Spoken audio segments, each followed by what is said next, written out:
Good evening and welcome to Aware on the Air for the 25th week of 2015. Our program is presented by members and friends of Aware, a local peace group. Aware is an acronym for Anti-War, Anti-Racism Effort. I'm Carl Estabrook.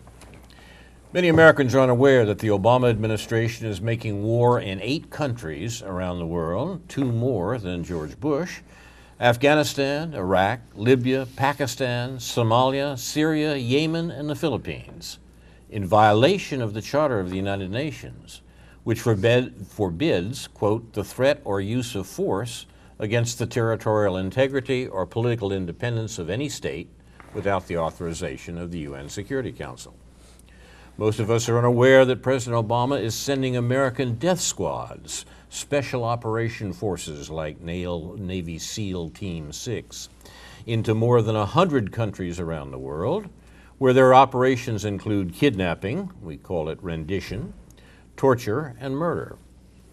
We're unaware that the president is conducting the most extreme terrorist campaign of modern times, a secret series of murders by drones that has already killed thousands, including American citizens and hundreds of children. And most of us don't know that the Obama administration is recklessly provoking war with Russia and Ukraine, where a U.S. proxy government has already killed thousands, more than U.S. client Israel killed in Gaza last year, and with China in the South China Sea. These U.S. wars are not in the interest of the vast majority of Americans, who are taxed to pay for them and forced to forego government services, to the point that the U.S. is now the most unequal developed country, and is becoming more so, and at an increasing rate. But the wars are in the interest of a very few Americans, the very rich, the 1%, who profit enormously from the U.S. control of the world economy.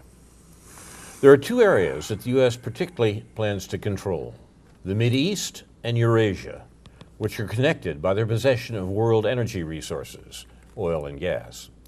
About 75% of the world's people live in Eurasia, which also has 3/4 of the world's known energy resources.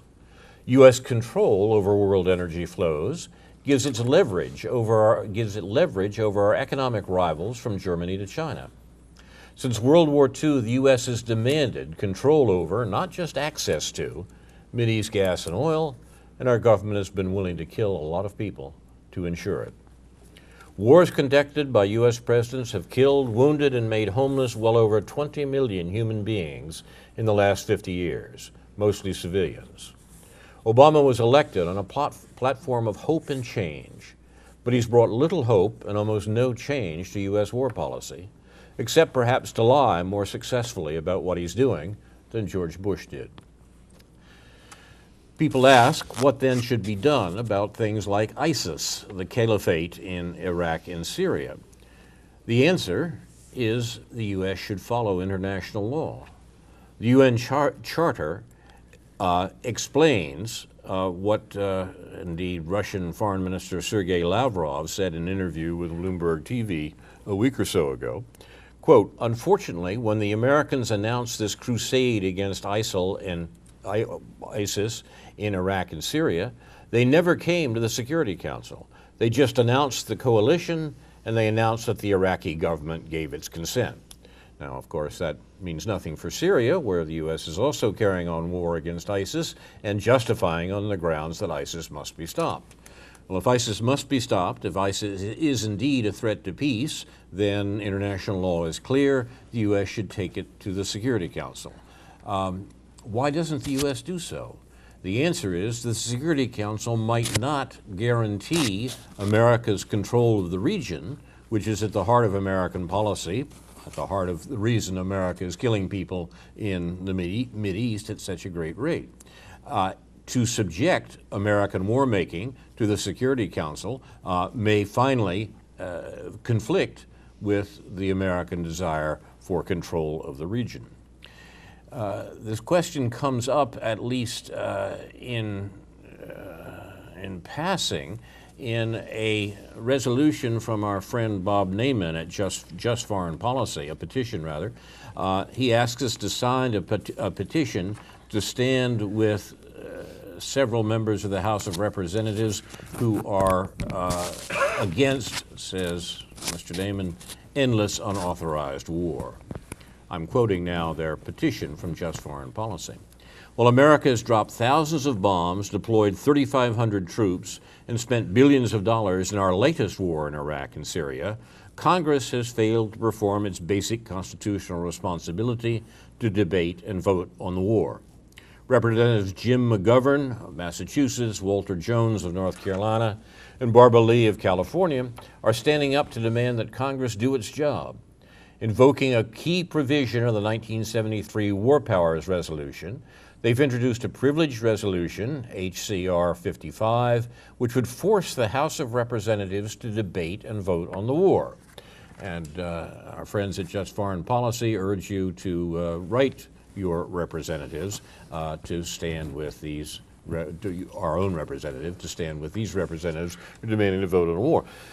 That may indeed be worthwhile, but it seems to me to bypass the essential question here that even if the House of Representatives decides that it's a good idea for the U.S. to continue killing people in Iraq and Syria, it is still a violation of international law and remains so until the U.S. has some authorization from the Security Council to, quote, do something about ISIS, close quote.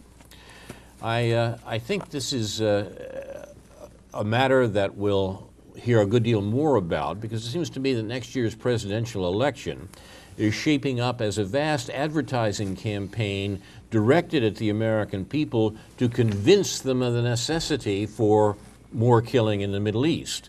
That it's not a matter of choosing policies between different candidates, but rather finding that candidate who will be best at promoting war to the American people, who of course are reluctant, as they always are, to take on these foreign adventures.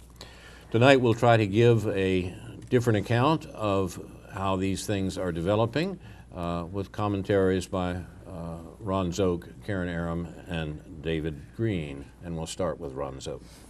Yes, my initial theme tonight is Here We Go Again. I'm referring to some recent headlines in the local paper, for example. U.S. deployment ordered, 400 more troops are going to Iraq, and we're told that they will not be combat troops, they will be trainers, and it appears that they are going to be scattered among some of the Iraqi troops who've shown a remarkable unwillingness to fight, but anyway, to encourage them on to fight and be killed, and to train them in techniques of warfare and so on. The inevitable result of this is that they will get shot at. Some of them will get killed themselves. And then the next step, of course, will be to send in another 500 or 1,000 or 10,000 troops to protect them. And here we go again.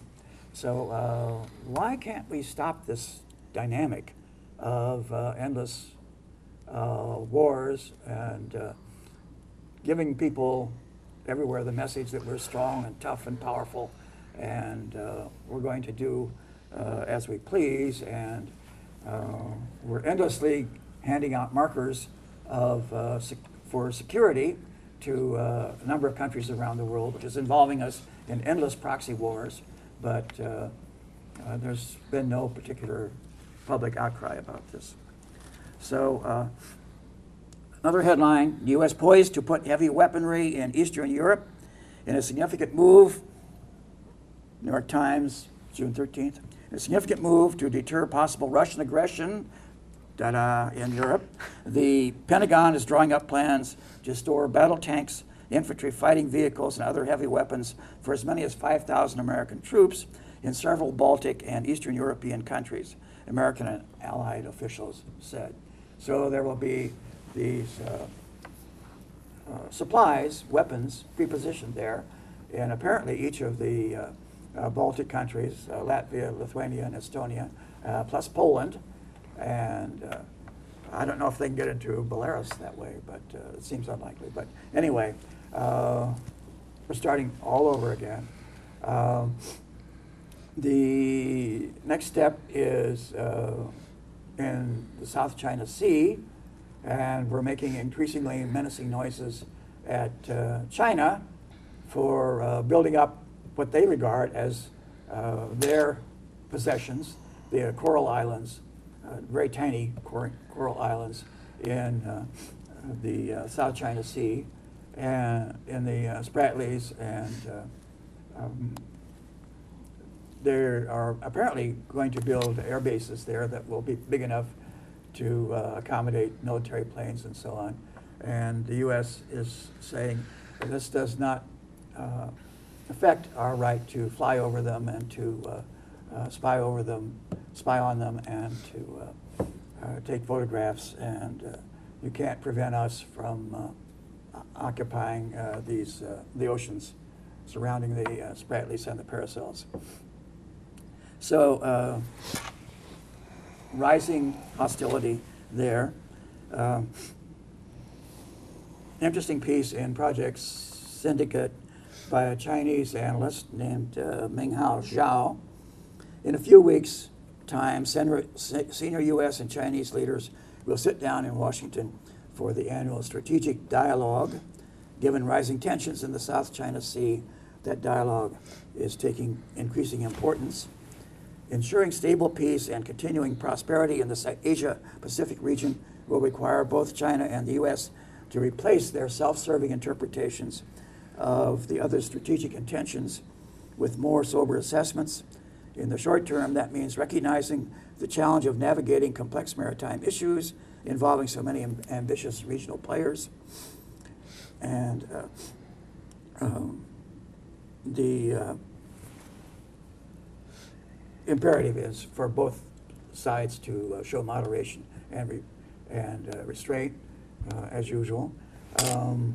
What I get from this is essentially a reassertion of the old idea of spheres of influence, which China essentially seems to be claiming now, just as the USA has had for a century or more, many generations, or claimed one in Latin America, for example.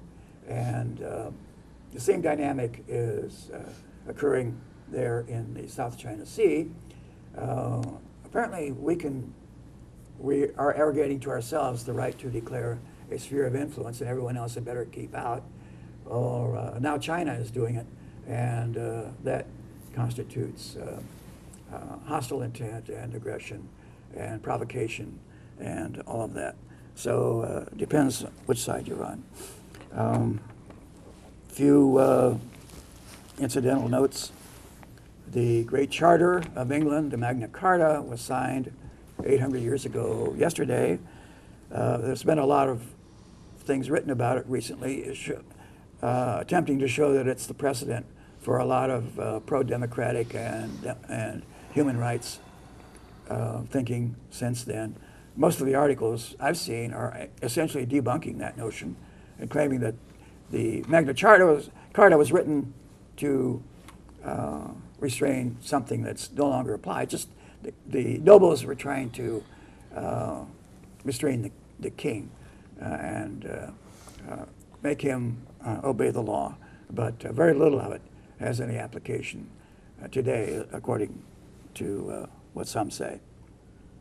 Might note the people of Spain have elected progressive female mayors in the two largest cities in Spain, Madrid and Barcelona. There's the continuing cliffhanger of what will Greece do and what will be the result for the European Union if Greece defaults on its loans and leaves the Eurozone. Some saying it'll be a good thing, others saying it'll be a disaster. And the Eurozone wouldn't dare do it because of the implications for itself and whether Portugal will go next and then others will follow the precedent. Today is Bloomsday, June 16th, the day that Leopold Bloom wandered around Dublin, according to James Joyce's novel Ulysses, 111 years ago, and it's still a absolutely amazing read. It marks the beginning of what's called cultural modernism, according to some, the stream of consciousness, the weird associations that he describes, and so on. So I'll not say anything more about that. The Senate is looking at bills apparently to arm the Ukraine, contrary to what Obama says he wants. And an interesting piece in the American Conservative magazine, which seems to be a much more sensible publication than some others that call themselves conservative. A piece by John Maysel Utley, the editor of the American Conservative, reasons America doesn't win its wars. The basic reason, of course, being that too many people benefit from perpetual war making and preparation for war. So there it is, many things for you to shoot at. I'll stop. Thank you, Ron. You're watching Aware on the Air, and we'll go to Karen Aram. Okay, I have several things to comment on here to discuss. First, I'll take on the article, I think, by Minghao Zhou, that from Project Syndicate. Was this the one, How to Avoid a Chinese-American War, Ron? Yes, okay. Well, taken out of context, I know you read this to us on Sunday, and I was a little irritated by it at first because the quotation, he said, China interprets U.S. intervention there as an explicit attempt to contain China by stoking conflict between it and its neighbors. The U.S. views China's maritime claims as an effort to challenge U.S. primacy in the Asia-Pacific region, and then he goes on to say, in a sense, both countries have a point. However, then he goes on to say, China does aspire to be a maritime power, but its coasts are, to some extent, encircled by Japan and the Philippines, both U.S. allies, and Taiwan, with which the U.S. maintains security ties. Strategic mistrust between China and the U.S. extends far beyond maritime issues, in particular the U.S.-Japan alliance, which is undergoing historic transformation with renewed guidelines for defense cooperation that allow for greater Japanese autonomy in security affairs and that present China as the main adversary. Add to that potential deployment of a U.S.-led missile defense system in South Korea and the prospect of a U.S. military presence in Vietnam, it is not difficult to understand China's anxiety. Now, as far as sphere of influence, yes, we thought of Latin America as our sphere of influence, and that's why we set up proxy wars there under the Reagan administration. We brought many of their military leaders to the U.S. and trained them in our School of Americas in torture tactics, and we supported them in their efforts to ensure that democratically elected governments did not reign. What would we have done had China imploded into our waters, had China set up their battleships in the Gulf of Mexico or anywhere in that area or anywhere on the west coast of California? So I do see this as an extreme difference, and I do see the U.S. as emphasizing and implementing our sphere of influence in Asia as a provocation to war. Okay. Now, I have another comment, and it is related to much of what we've been talking about. The Magna Carta, Paul Craig Roberts was discussing that recently, and he pointed out also, as Ron was saying, that people have, especially lawyers, have been debunking the Magna Carta quite a bit, and he goes on to point out that. Oh wait, that's the wrong article by him. Hold on here. Anyway, debunking it, and yet it's a shame because our Constitution, our Bill of Rights, so much of that is based upon the Magna Carta, and that it actually does not. It should not be debunked. It should be actually applauded and revered. And I think, Carl, you certainly know more about that than I do, so I hope you'll touch on that after I'm finished. Now, something else I want to point out is that the prohibition against torture, okay? I just noticed today, I'm hoping some lawyers are watching this and that they will comment, because I'm not a lawyer and I don't know law, either international or domestic law. I just know that Noam Chomsky, when he spoke to the UN, urging that if the U.S. cannot adhere to international law, we wish that they would at least adhere to our own laws. And one of the things I saw, the headline today, was that Dianne Feinstein and John McCain, two hawks as far as I'm concerned, are implementing or proposing a bill in Congress, I think today, that would make it illegal to torture. And I'm thinking to myself, that's ridiculous. What will that law do if it does pass when we have laws already? Where the prohibition against torture is firmly embedded in customary international law, international treaties signed by the United States, and in U.S. law. The UN, the Universal Declaration of Human Rights, Article 5 states, "No one shall be subjected to torture or to cruel, inhuman, or degrading treatment or punishment." This ban on torture and other ill treatment has subsequently been incorporated into the extensive network of international and regional human rights treaties. It is contained in Article 7 of the International Covenant on Civil and Political Rights, ratified by 153 countries, including the United States in 1992, and in the Convention Against Torture or Other Cruel, Inhuman, or Degrading Treatment or Punishment, ratified by 136 countries, including the United States in 1994. I have pages here which go on and on to detail the various legalities to which we are signatories to. 1999 initial report of the U.S. to the UN Committee Against Torture. Every act of torture within the meaning of the Convention Against Torture is illegal under existing federal and state law, and any individual who commits such an act is subject to penal sanctions as specified in criminal statutes. So although no single provision of the U.S. Constitution expressly prohibits torture as a means to extract information, secure a confession, punish for an act committed, intimidate, or coerce, or for any reason based on discrimination, there is no question that torture violates rights established by the Bill of Rights. So my question is this: why do we need a law? And will that law, if passed, will that be retroactive? Meaning, all of the crimes that have been committed by our current and previous governments will somehow be negated. That is my concern, and I hope someone can clarify it for me. And on that topic, now I will move to something that got me really excited here yesterday morning, which is related. The former U.S. Attorney General files a brief-in lawsuit challenging legality of the Iraq War.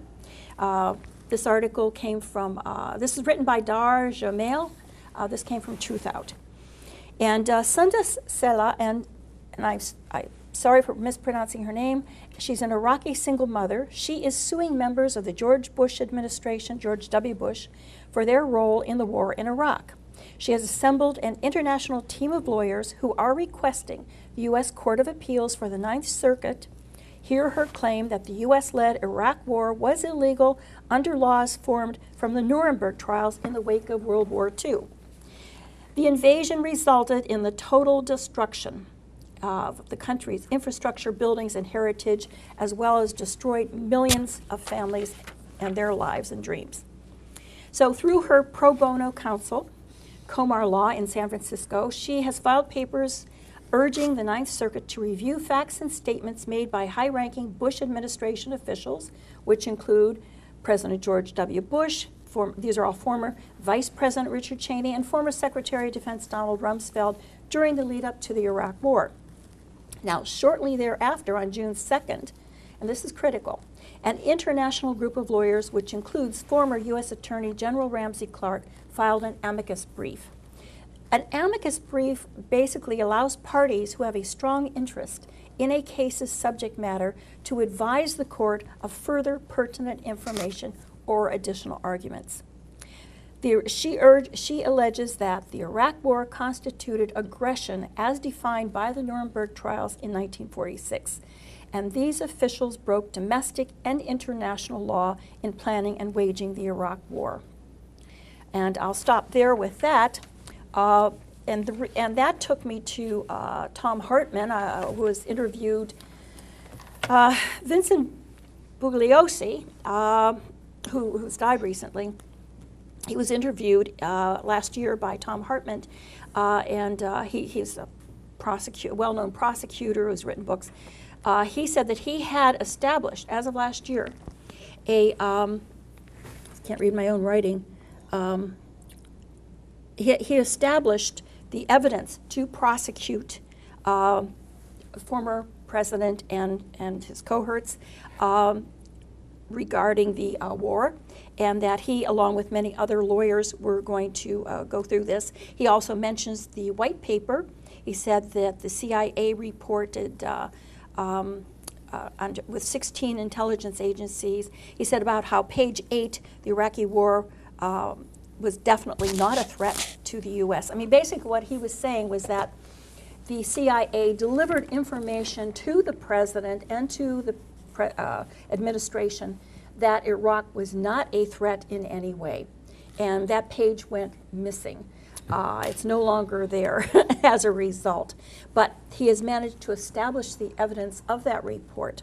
And this follows up with what Michael Morrell, who was the former CIA agent, who has now written a book. He made I saw him on various different interviews, I think Democracy Now! And then maybe it was Charlie Rose, I'm not sure.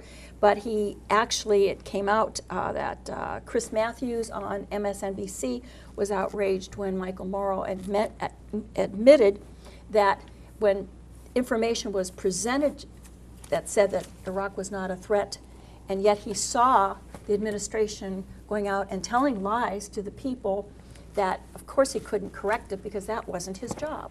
And Chris Matthews was quite sort of incensed about that. I have one more thing here. This is important. Involved in right here at the university, we have Professor Francis Doyle, who is an international law professor. He has been to the International Criminal Court. He has taken on many cases.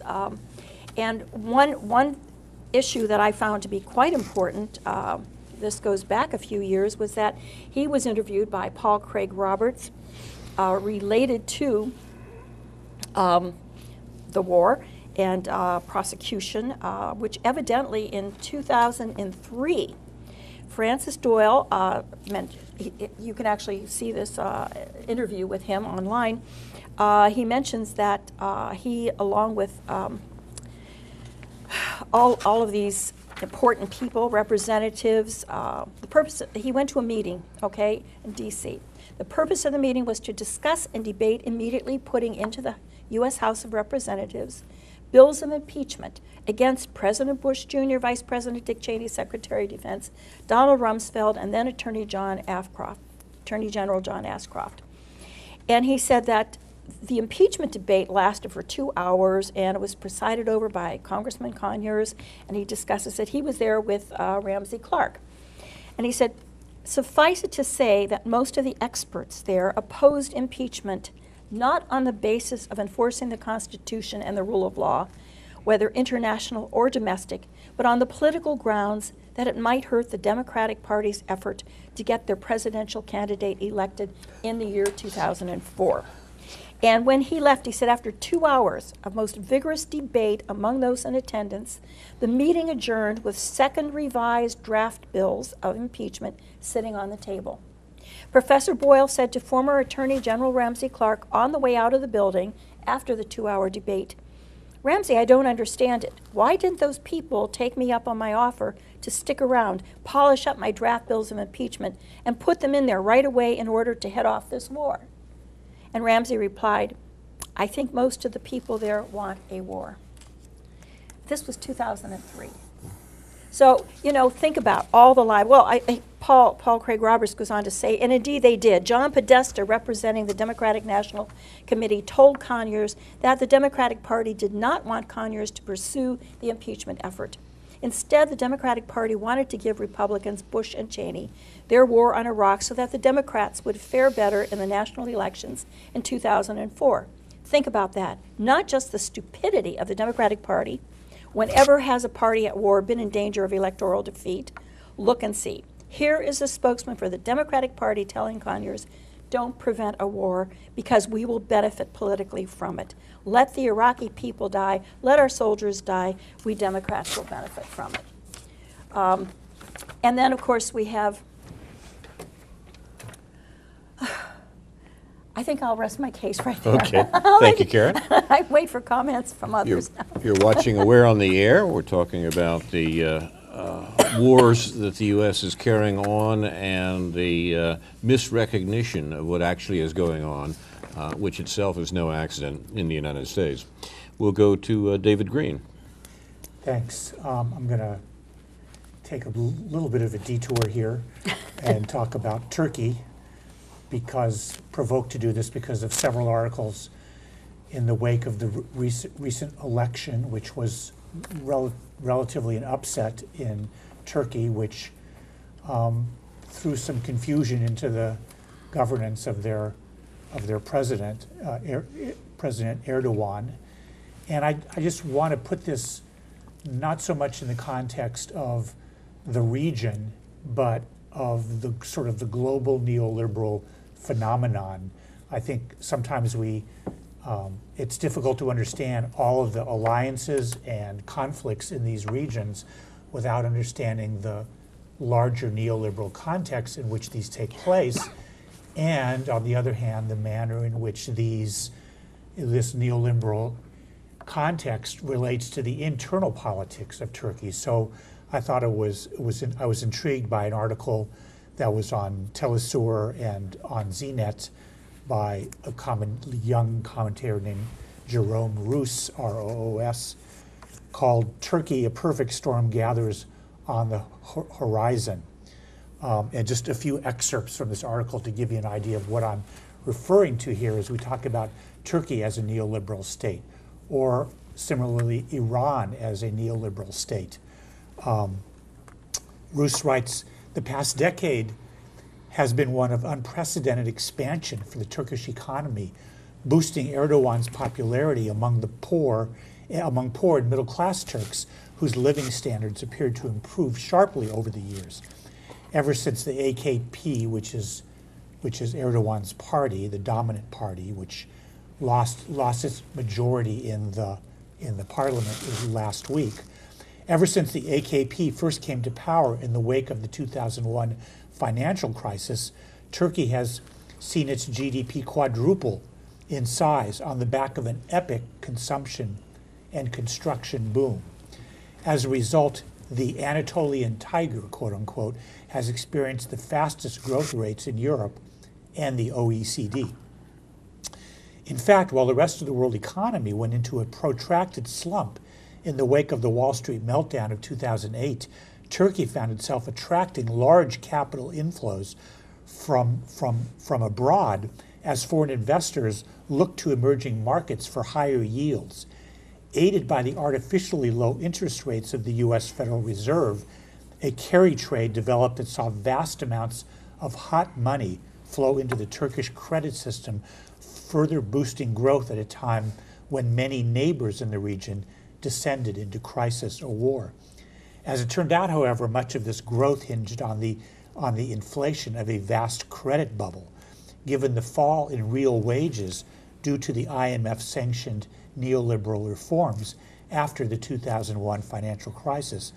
All this borrowing resulted in spiraling private indebtedness in Turkey. At the same time, a credit-fueled construction boom radically transformed Turkey's urban environment.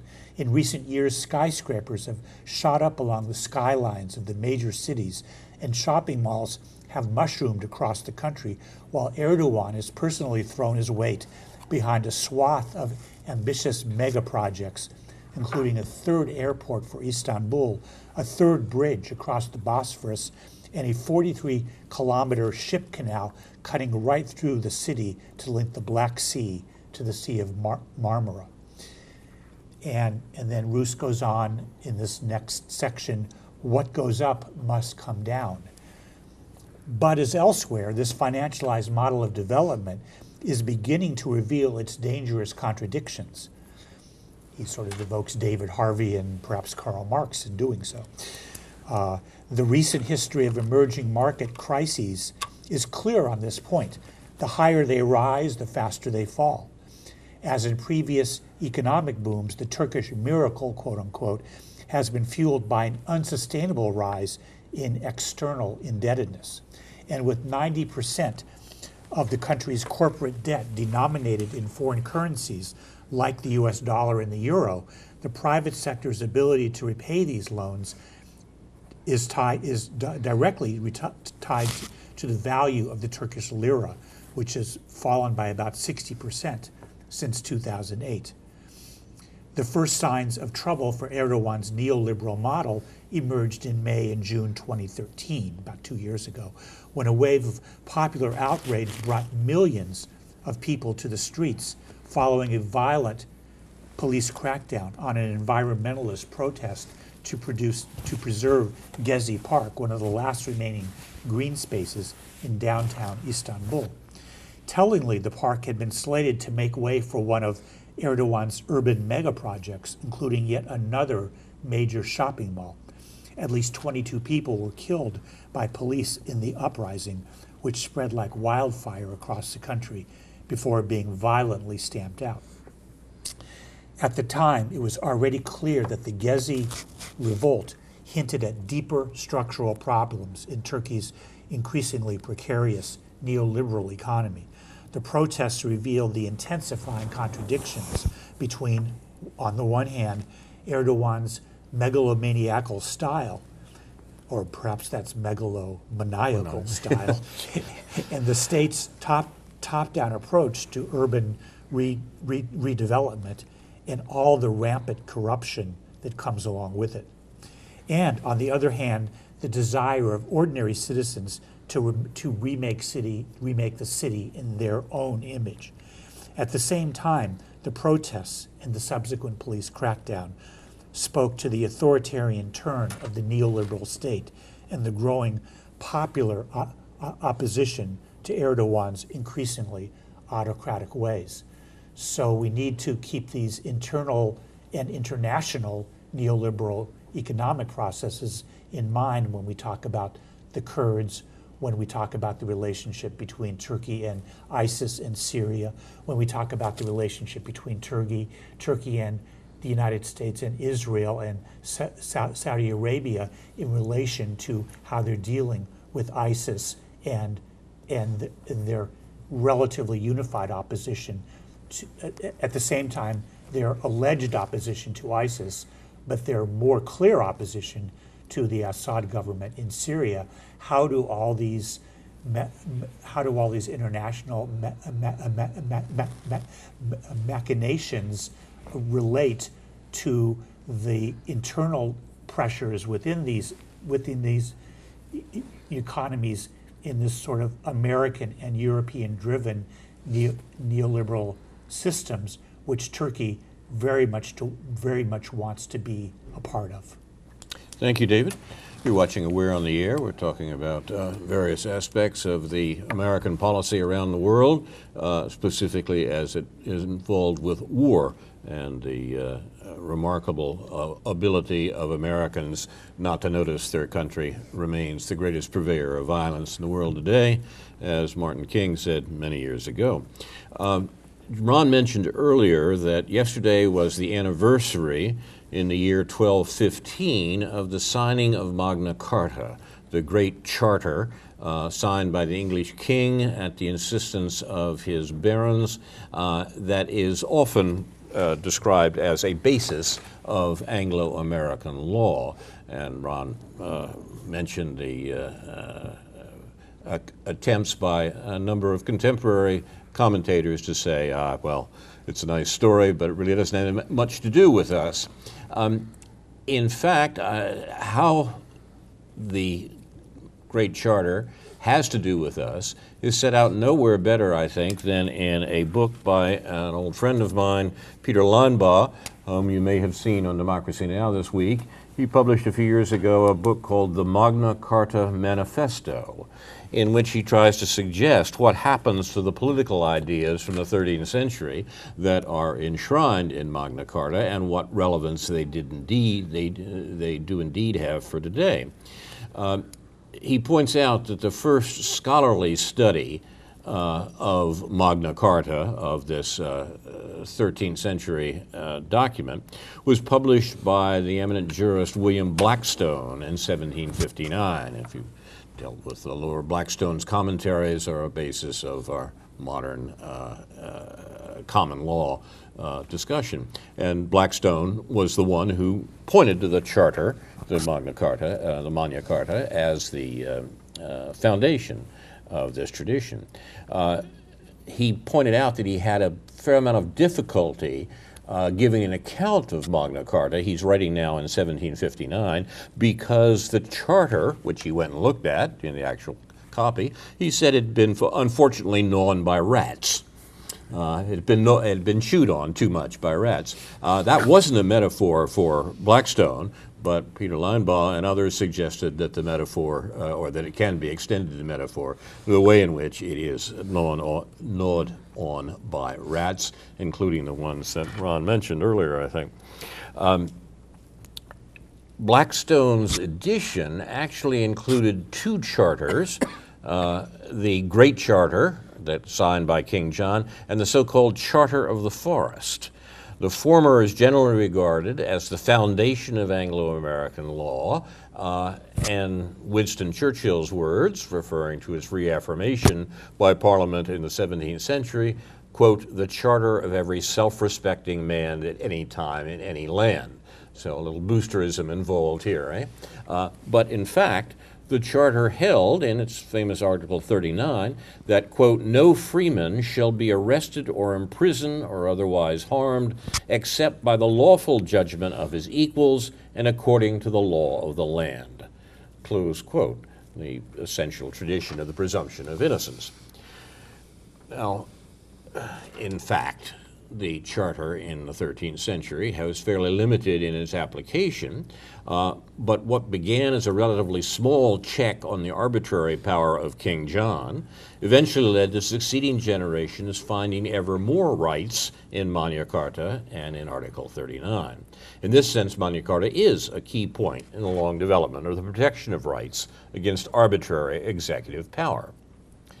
Crossing the Atlantic, the Great Charter was enshrined in the U.S. Constitution as the promise that, quote, "no person shall be deprived of life, liberty, or property without due process of law," and that in all criminal prosecutions the accused shall enjoy the right to a speedy and public trial by an impartial jury, close quote.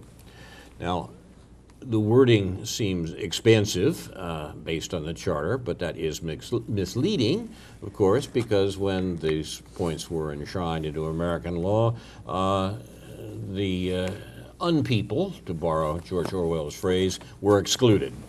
Among them Native Americans, slaves, and women, who under the British common law adopted by the founders were the property of their fathers, handed over to husbands.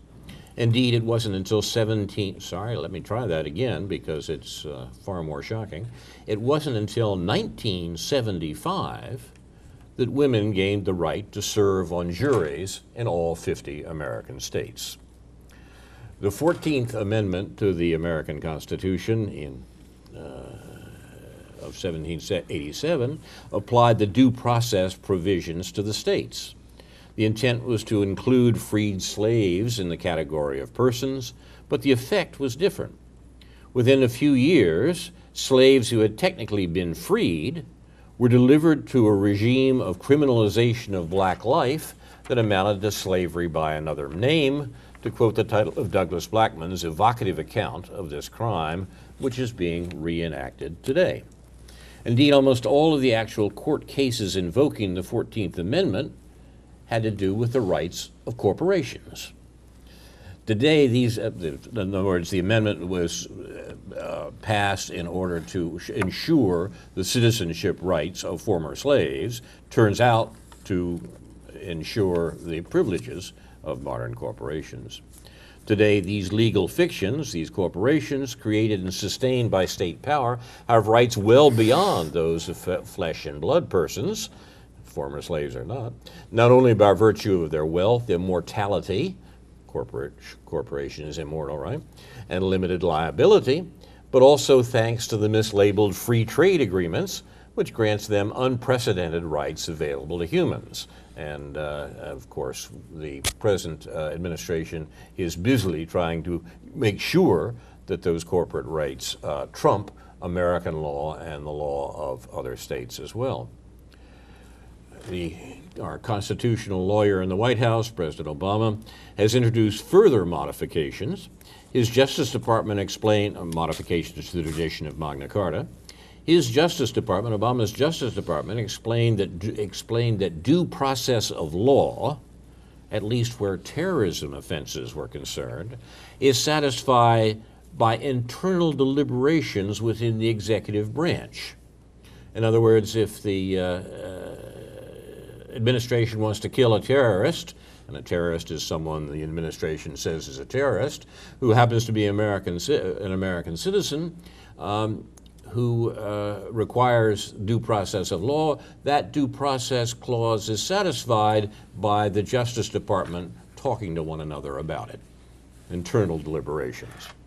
King John would have nodded in approval. The term guilty has also been given a refined interpretation. It now means, quote, targeted for assassination by the White House. These are not abstract notions. This is the way the Obama administration has behaved.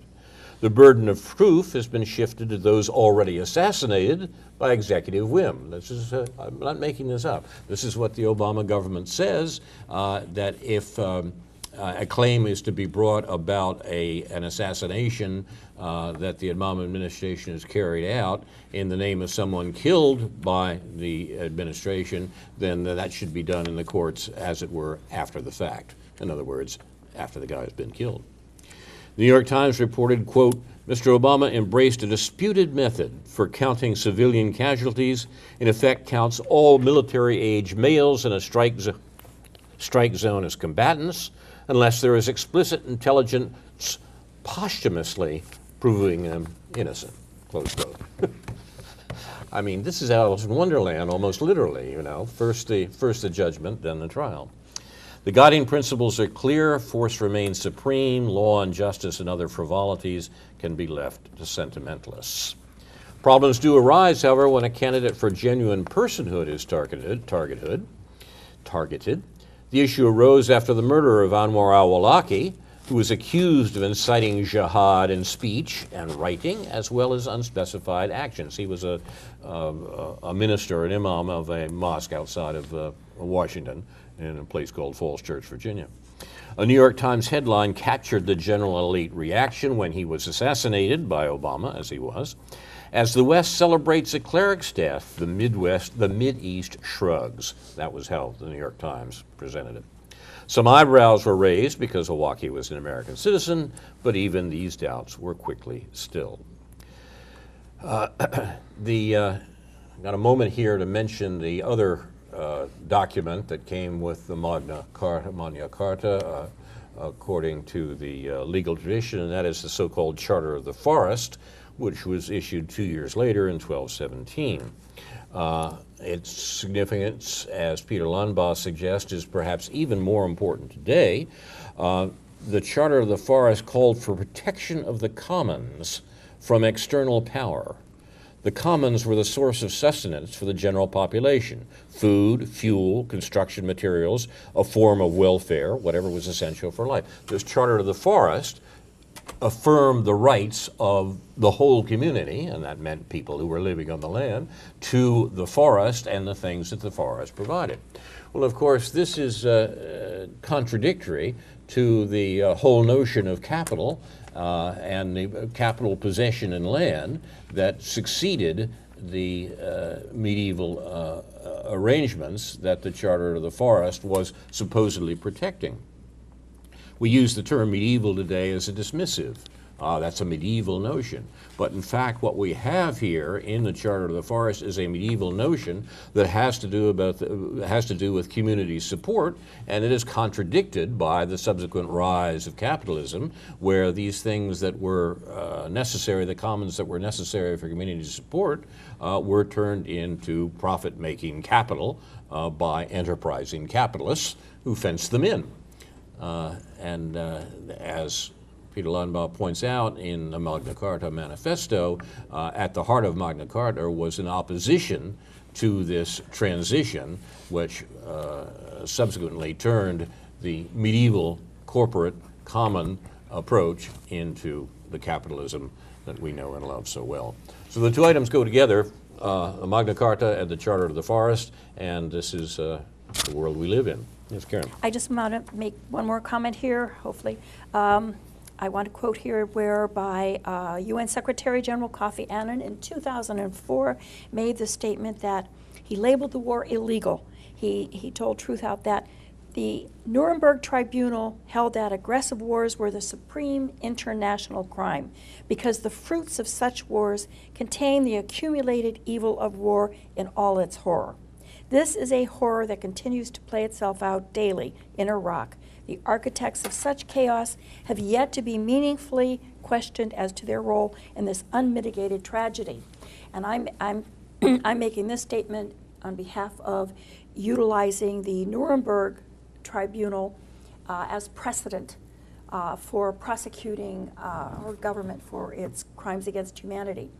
And I agree with you, Carl, and Peter Limbaugh, as well as Paul Craig Roberts, in respect to this debunking of the Magna Carta serves little purpose, just as debunking international law serves little purpose. And rewriting new laws which actually provide a cover for previous crimes, I think is also something to be considered and opposed. Can't any administration call on its legal staff to provide a legal memo justifying anything that it wants to do, as we saw during the Bush administration? And who was it? John who was the guy's name? Yeah. Mm-hmm. Any torture or aggression. They will, over the weekend, whip out a 100-page legal memo full of citations, notes, precedents, and so on, claiming that on the whole and on balance, it is legal.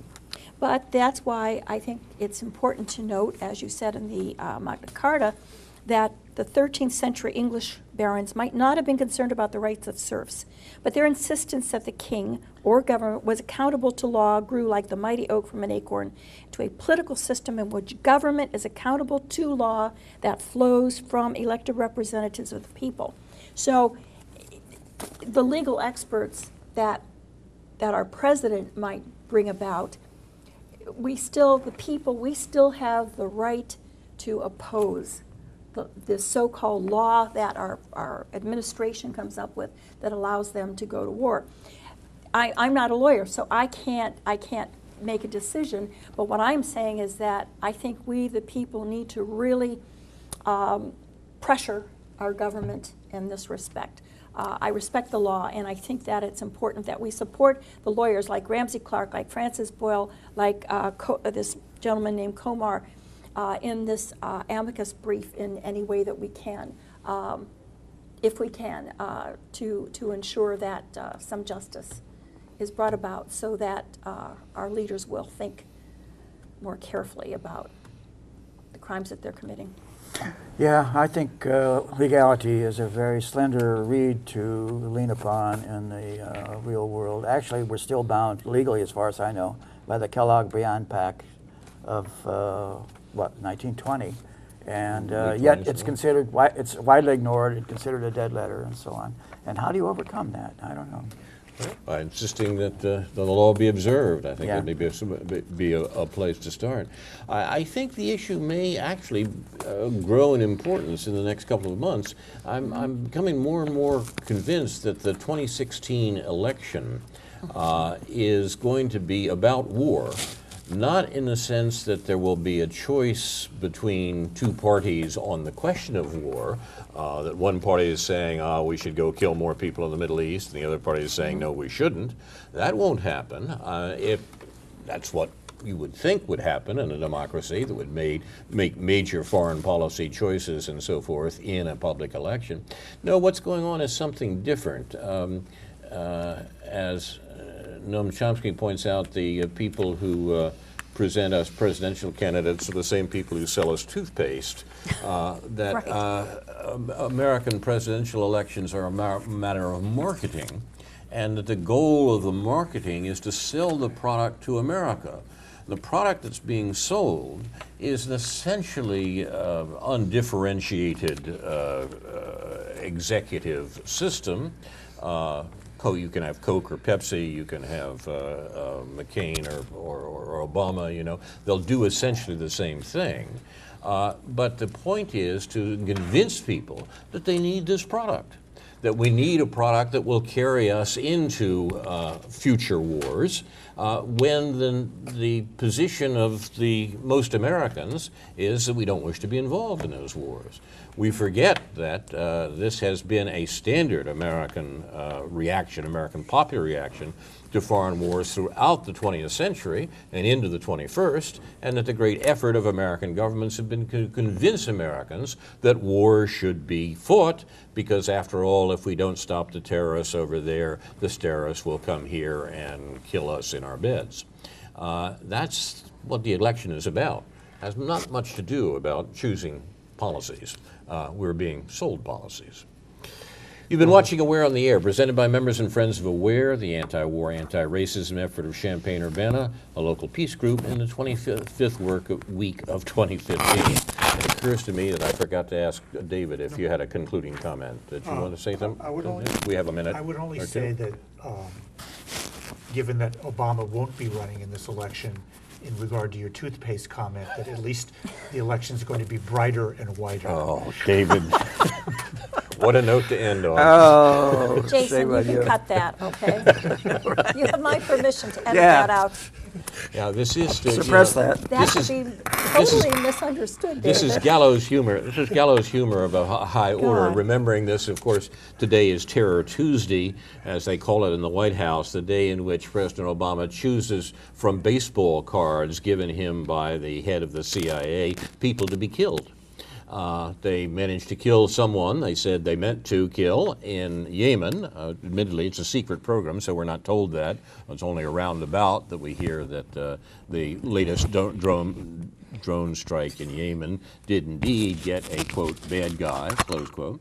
But nevertheless, the process goes on, and the present occupant of the White House is choosing people to be killed while we speak. David, you're our candidate for the Green Party. Somebody could use that against you as though you're making a racist comment. Oh, come now. Well, assuming we have an audience out there. Oh, that's a good point, yeah. No, they'll dig into his background if they see him making progress. Think it won't happen? Finally, Aware honors those who reveal the crimes of the U.S. government, which the rest of the world knows about, but Americans don't. Manning, Assange, Snowden, and others who are being persecuted by the Obama administration. With thanks to our director and producer, Jason Liggett, this is Carl Esterbrook for Ron Zoke, Karen Evans-Levy, Stuart Levy, Karen Aram, Michael Bai, David Johnson, David Green, and other members and friends of Aware, saying in the words of the late Edward Murrow, good night and good luck.